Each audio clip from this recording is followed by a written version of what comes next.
বিশ্বকবি রবীন্দ্রনাথ ঠাকুরকে শ্রদ্ধা জানিয়ে আমি ওনার লেখা একটি কবিতা আবৃত্তি করছি। অন্য মা।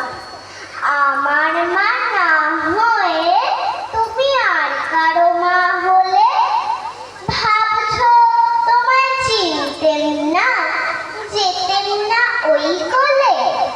মজা আরো হতো ভারী, দুই জায়গায় থাকতো বাড়ি। আমি থাকতেন এই গায়েতে, তুমি পাড়ের গায়ে। এইখানেতেই দিনের বেলা যা কিছু সব হতো খেলা। দিন ফুরুলেই তোমার কাছে পেরিয়ে যেতেন না আমি। হঠাৎ এসে পিছন দিকে আমি বলতেন, বল দেখি কে। তুমি ভাবতে চেনার মতো চিনে তো তবু। তখন কোলে ঝাঁপিয়ে পড়ে আমি বলতেন গলা ধরে, আমায় তোমার চিনতে হবে, আমি তোমার অবু। ওই পাড়েতে যখন তুমি আনতে যেতে জল, এই পাড়েতে তখন ঘাটে বল দেখি কে বল। কাগজ গড়া নৌকোটিকে ভাসিয়ে দিতেন তোমার দিকে।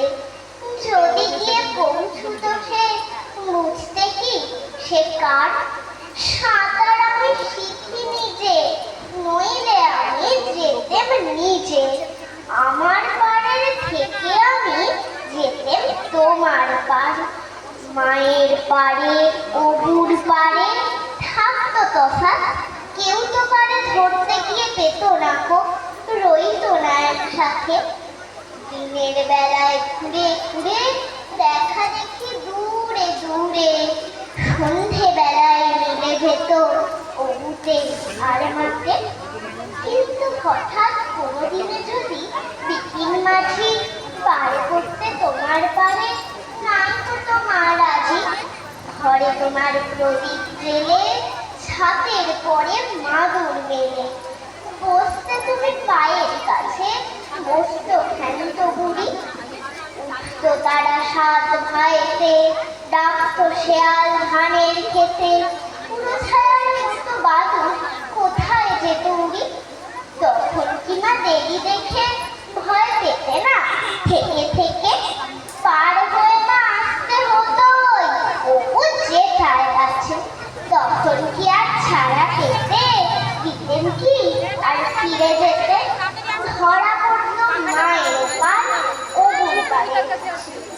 নমস্কার।